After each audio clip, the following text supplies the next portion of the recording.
Bigyan Congressman natin ng pagkakataon. Leandro Libiste, dito hindi ka na manunumpa sa amin. Bibigyan namin kayo ng pagkakataon. Pabatiin nga muna natin si Congressman bago tayo mag-commercial ng kalahating araw. Congressman Leandro Libiste, magandang umaga po sa inyo. Magandang umaga, Kong. Magandang umaga po, sir. Ang haba nung pinaghintay nyo sa Senado, no? Anong oras kayo nando doon? 1 p.m. po. Pero sulit naman dahil mabuti na pakinggan natin ano ang masasabi ng mga persons at witnesses. Tapos, tama ba mga past 7 na yata kayo naisalang eh? O mga gano'n, bigit kumulang, ano? Mga 6 to 7 po. Mga gano'n. Tapos, ay naman din po sa DBM at sa DOJ. Ayan, oo. Mamaya po, may mga itatanong kami sa inyo tungkol dito sa dapat na ipaliwanag nyo na mga lalo na yung mga detalye. allocable, non-allocable. Ayan, oo. Sa parte ng executive o ng secretary ng DPWH. Yan. Importante yan. At siyempre, Congressman, siguro magandang sagutin nyo na rin yung binabanggit tungkol dun sa Solar Philippines. Ano? Ayan, oo. Para Solar ng Bayan. Solar ng Bayan. Para sa gayon ay mas klaro po ang mga issue ito. Thank you so much, Kong. Sandali po lamang. Magkaping barako muna kayo dyan. Sandali lang. Magko-commercial lang po kami. Sandali po lamang. Memoryado na. Balikan natin si Congressman Lian Libiste ng Batangas 1st District. Kong Lian. Andyan pa ba kayo? Nainip ba kayo? Thank you po sa paghihintay, Kong Lian. Opo, Congressman, unang-una po, yung tanong, how can you authenticate the documents? Ang mabuting balita po, si Secretary Manny Bonoan ang nagsalita kahapon na familiar sa kanya yung ipinakita ko. At si Yusek naman po, Bernabe ng DPWH ay nagsabi din na nanggaling nga po talaga sa DPWH yung in-upload ko sa Facebook na listahan ng mga budget per district. Ang yan na lang, yung natitirang mga files dahil sinabi din po ng DPWH na ibinigay nila sa ombudsman at gumagawa sila ng mga forensic analysis. Pero yung na-post ko po sa Facebook yesterday, kinumpirma na authentic. Marami pa ba, Congressman, ang mga impormasyon doon sa Cabral files na makakatulong sa investigasyon o sa tingin ninyo ay dapat malaman ng sambayan ng Pilipino tungkol dito sa paggamit sa pondo? Opo, dahil yung pinost ko po sa Facebook ang summary ng halaga kada distrito. Ang files po ay listahan ng bawat proyekto, karamihan po mga flood control o iba pang mga anomalyang mga proyekto at sino yung mga nagpupundo ng mga proyektong ito.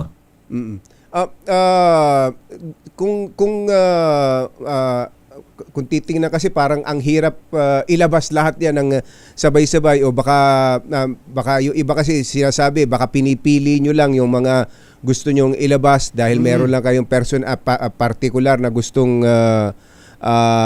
tirahin o akusahan.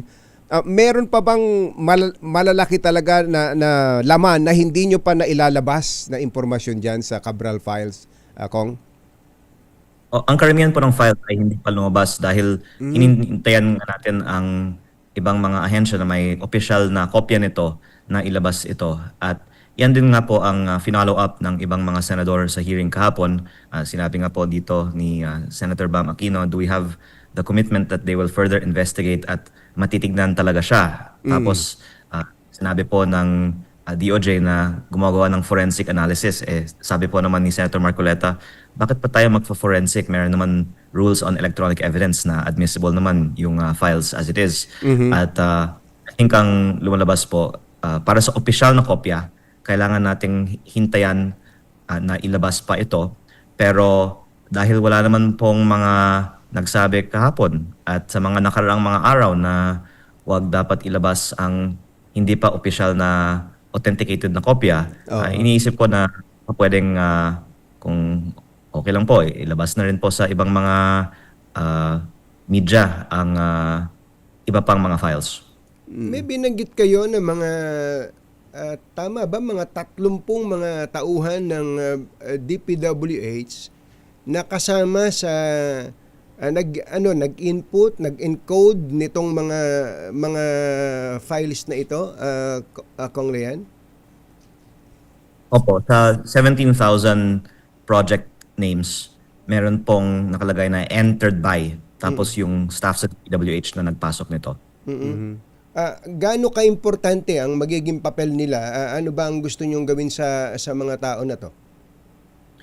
Mabuti kung proteksyonan natin sila at maging witness kung sino talaga yung nagpalagay ng mga files na ito, kasi baka sasabihin ng iba, listahan lang yan.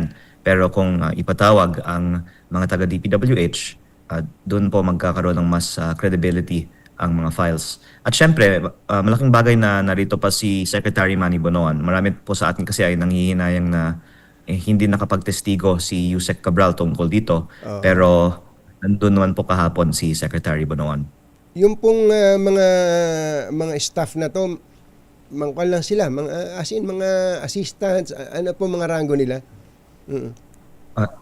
Mga staff po sa planning services, I think, ni Yusek Cabral. Opo, mga staff. So, ang gusto nyo ba, sila ay bukod sa sila protectionan, ipatawag din sila sa mga ng mga investigating bodies? Opo. And what can they contribute on this investigation po? Well, una, i-verify na totoo ang mga nakalagay sa file. Katulad po dito yung sino yung nag-request. Tapos, may mga hindi din malinaw na mga pangalan sa file. Baka pwede din nilang ipaliwanag sino ang mga itinutukoy ng mga code names sa file. Yan yung mga pangalan, mga opisina na binabanggit dyan sa files. Marami pa ba, Kong Lian, na hindi pa nabanggit sa kahit na anong investigation sa Senate Blue Ribbon Committee o maski sa ICI? Opo, dahil yung alam nating lahat ay ang mga congressman, senator at iba pang mga nasa legislatura ay may mga allocable. At ito nga ay dapat i-reforma, pero yan po ay alam na ng publiko. Nabanggit din ni Senate President Pro Tempore Ping Lacson na at least 5 cabinet secretaries and undersecretaries have allocable. At din pa po ito lumabas sa publiko.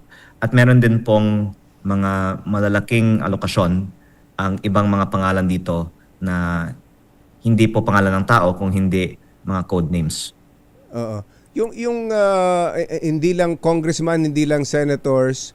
So yung binabanggit ni Senator Ping na may mga allocable sa ibang tao na hindi mambabatas, same kayo, pareho kayo ng file. Meron din sa inyo noon, Kong Lian? Opo.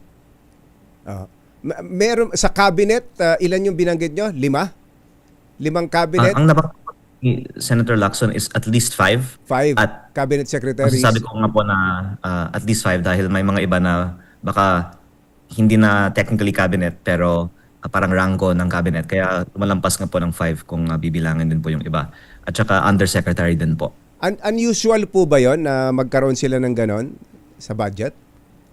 Kung walang kinalaman sa DPWH tapos flood control pa ang pinapapondo nila. Tapos kung maanomalya yung flood control project, ang tanong na lang, at ito yung kailangang alamin sa tulong din ng mga nasa DPWH, kung ang pangalan nila ay nasa file, ibig sabihin ba sila ba ay may kaugnayan sa pagpili ng contractor sa maanomalyang proyektong ito? Yun po ang kailangang malaman higit pa sa nakasulat po sa file. Sino po yung mga cabinet secretary, Kong Lian?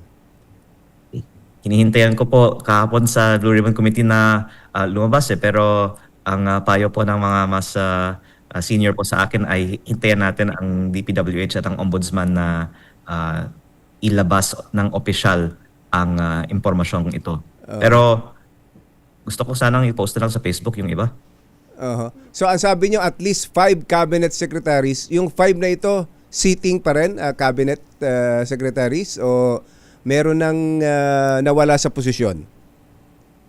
May 5 po na sitting. And then meron pang iba na hindi na cabinet ngayon? Opo. Mga ilan pa ho yun? Well, yung isa na nabanggit na sa publiko at sana wag pong mamasamain ng administrasyon na babanggitin ko ito dahil nabanggit naman ito na noon, ay may 8 billion para sa OPES SAP. At ang unang inakala ng tao ay may kaugnayan si ES Bersamin dito, pero nag-vehement si ES at sabi niya dapat magkaroon ng investigasyon. Ako po ay naniniwala kay ES Bersamin na hindi po sila ang nagpalagay ng pondong ito kasi nga nanawagan sila ng investigasyon. Si SAP Antonio Lagdameo ay nag-statement din na hindi po kanya ang alokasyon na ito at hindi naman nakikialam sa DPWH insertions ang kanyang opisina. Pero meron talagang 8 billion pesos of projects ang OPES SAP. Kaya sa aking pananaw, hindi natin dapat basta-basta i-set aside na may 8 billion, maanumalyang mga proyekto at may mga kumita dito at hindi natin malaman sino yung kumita sa 8 billion na ito. Kung hindi ho si ES Bersamin o si AP Lagdameo, kanino kaya yon?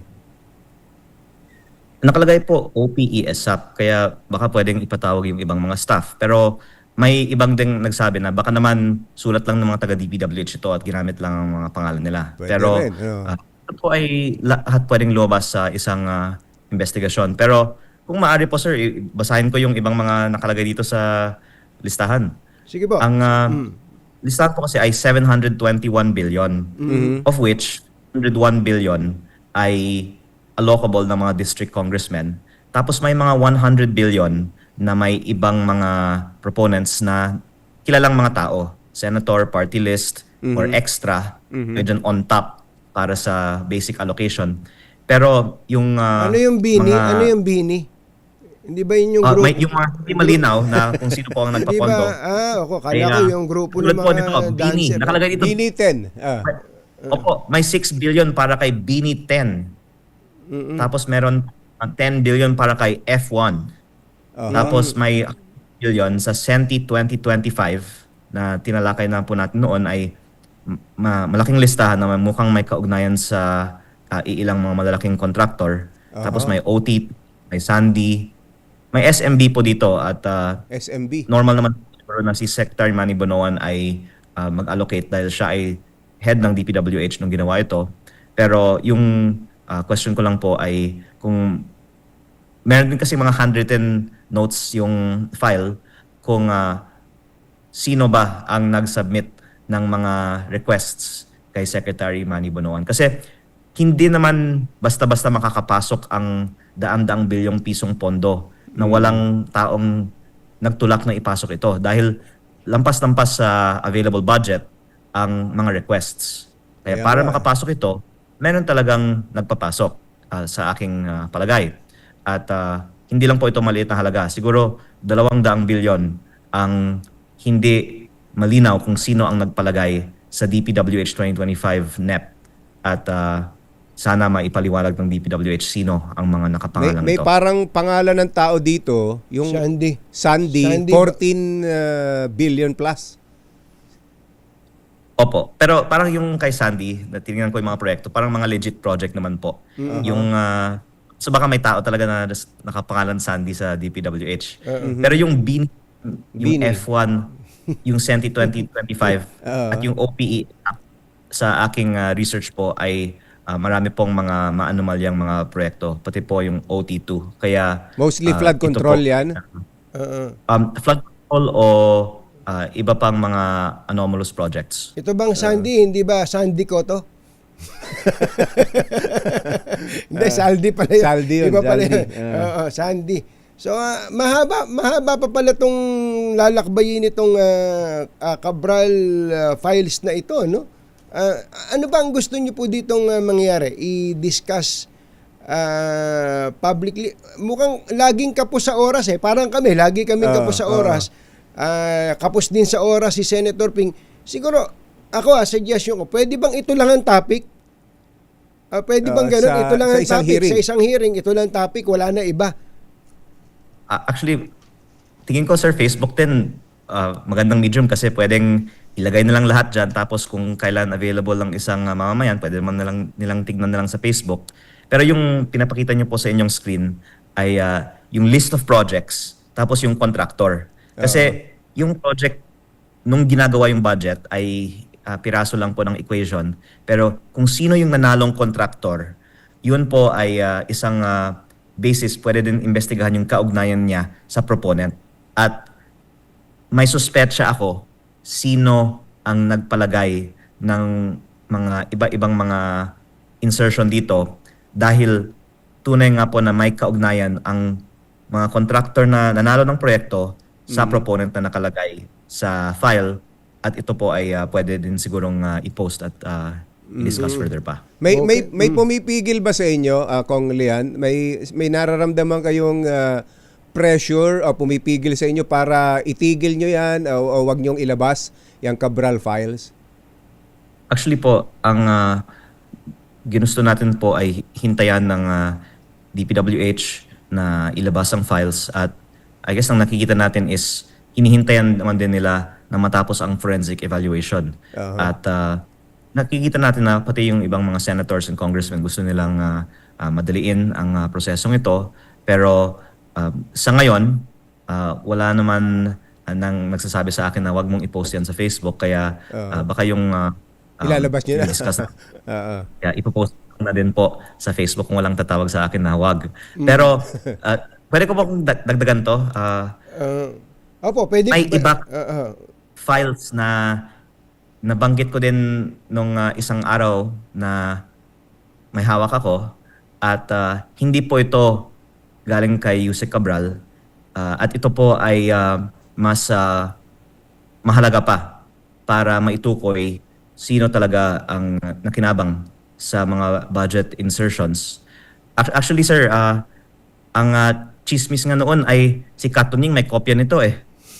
Pero chismis lang daw, at hindi naman po si Katunying may kopya kasi baka siya naman ang atikihin kung may kopya siya. Opo. Pero ako po ay may kopya ng isa pang mahalagang files, at baka yun po ay isang dahilan din na maraming mga umaatake sa akin sa nakaraang linggo dahil nabalitaan ng iba na may kopya nga ako ng files na ito. Opo. Pasensya na kayo, Congressman, dahil meron pa pala kaming 6 na minutong commercial, kaya papatayin na ako nung tech namin dito sa dami po ng mga Dahil pa naman namin tatanong sa inyo, pati lalo na yung solar. Naku, Oo, sa ibang pagkakataon na lang, Congressman. Congressman, salamat po sa oras. Magandang umaga po. Thank you. Salamat po. Lian. Si Congressman Leandro Libiste ng Batangas. Magbabalik po kami